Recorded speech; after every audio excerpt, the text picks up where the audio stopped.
Good morning, Mooresville. I'm your host, Will Comer. And I'm your co-host, Alex Johnson, and you're you're watching watching More More News. News.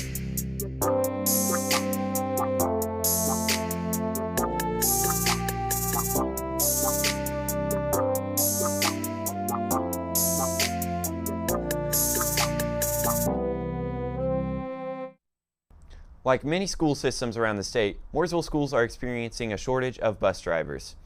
According to Mooresville Schools website, our transportation department drives about 3,600 students to and from school each day. Bus drivers are also needed for extracurricular trips that transport students, athletes, and coaches.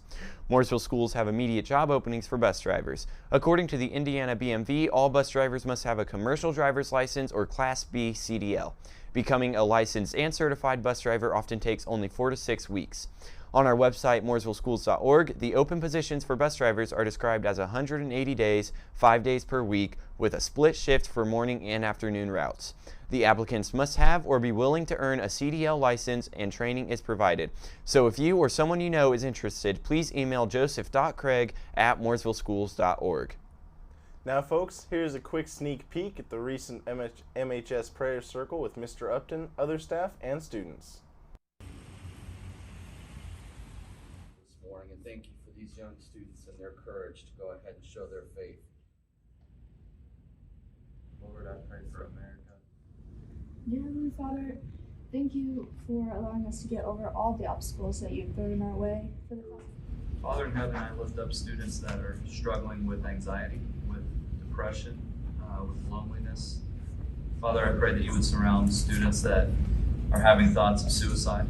I pray that you would encourage them and bring someone into their life that can show them your love. If you enjoyed that quick preview, go to the Prayer Circle next year for an annual meetup. Here is a preview of tonight's home football game.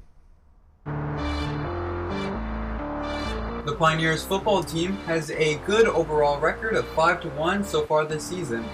One of those wins being a home game, but unfortunately their one loss was a homecoming game 2 weeks ago against Decatur Central. The Pioneers have only had one win over Decatur Central within a 10-year span. The Pioneers will face Whiteland today for their last home game of the season.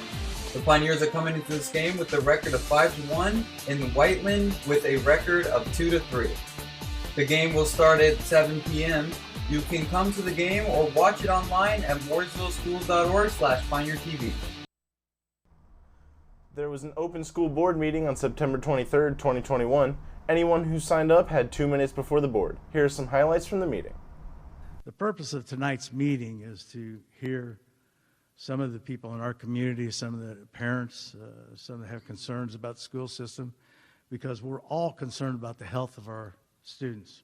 The lack of positive reinforcement provided by something as simple as a smile may significantly impact communication and learning in some students. I request that members of the board to make a motion for students, employees, volunteers to be extended a liability waiver, a waiver similar to that of what student athletes, extracurriculars, and school travel must complete to participate. My son, who will be attending Mooresville, has speech issues, and he literally has to see your face to be able to read and understand what you're saying. As this pandemic keeps drawing out, I'm starting to be concerned with the extended quarantine of healthy kids and the effects it is having on their overall education.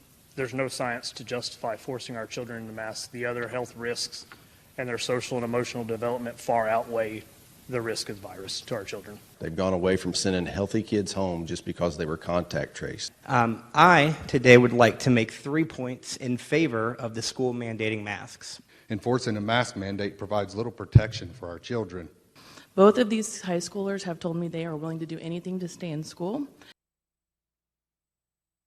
Now, an interview with a couple students on how they felt about the way that the school is handling COVID-19 currently. Terribly, because the school cannot predict either where to wear a mask or no mask, and like a vaccine recovery. I think they should have the vaccine because so people don't get sick as much. then if you don't have the vaccine, wear a mask. You know, I think that's a great question. Honestly, I think the school has dealt with COVID-19 very well. They're on top of the seating charts. They're making sure kids who are like close to someone who potentially had COVID was like, you know, quarantined. Unfortunate. I wouldn't want to be quarantined, but that's just how it has to be. And I think, in all, I think Mr. Upton is doing a really good job. The administration's doing a really good job.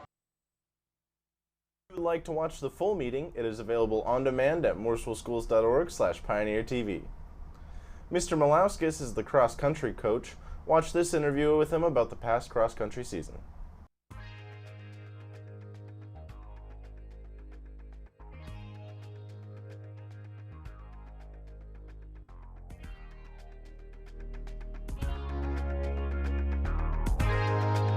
Can you give a brief explanation of cross-country training?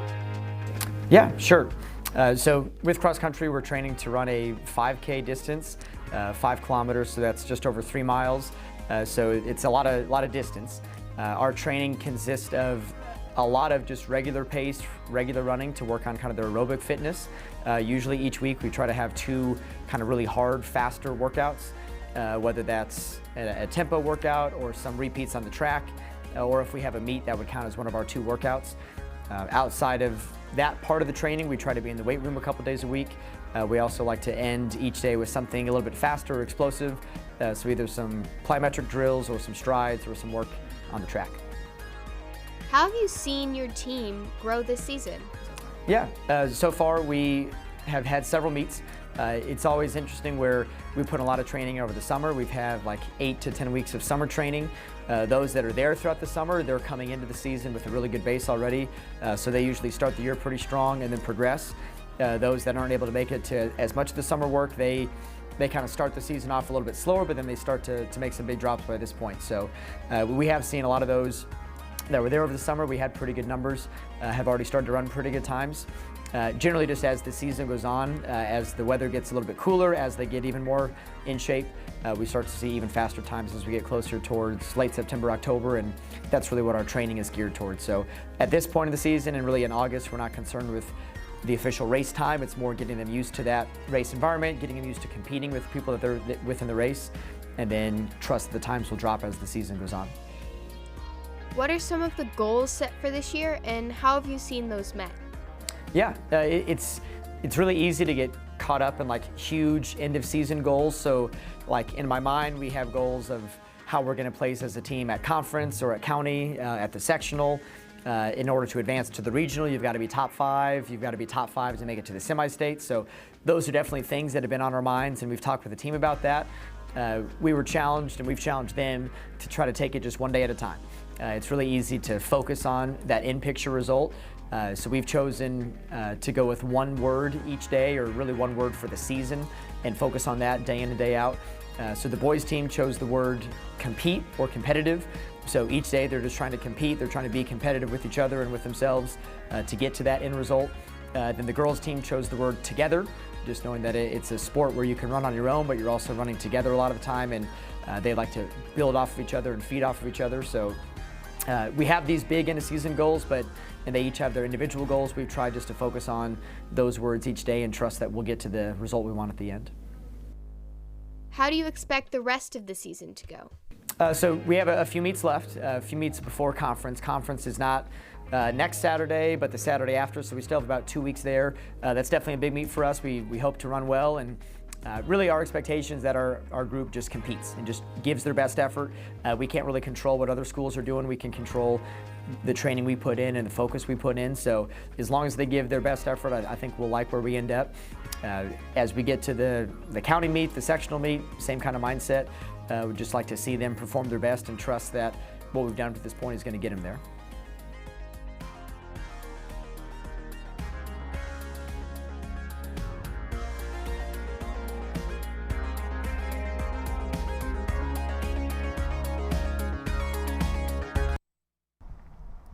Girls varsity cross country finished 3rd place at the Morgan County meet. Leading the way were juniors Cora Walker in 9th and Ariel Theriak in 10th. Brooke Wilson, Nevaeh Chapman, Emma Maskell, and Avery Underwood earned top 20 honors. Boys varsity cross country placed first. Nate Burns won his 4th race of the season. The team took 5 of the 6 top individual finishers, including Tyler Gersak 3rd, Bryce Kennedy 4th, Wyatt Watson 5th, and Nick Burns 6th. Be sure to subscribe to our YouTube channel, follow our Instagram and Facebook to support Pioneer TV. That's all for more news this week. I was your co-host, Alex Johnson. And I was your host, Will Comer. Tune in October 29th for the next More News.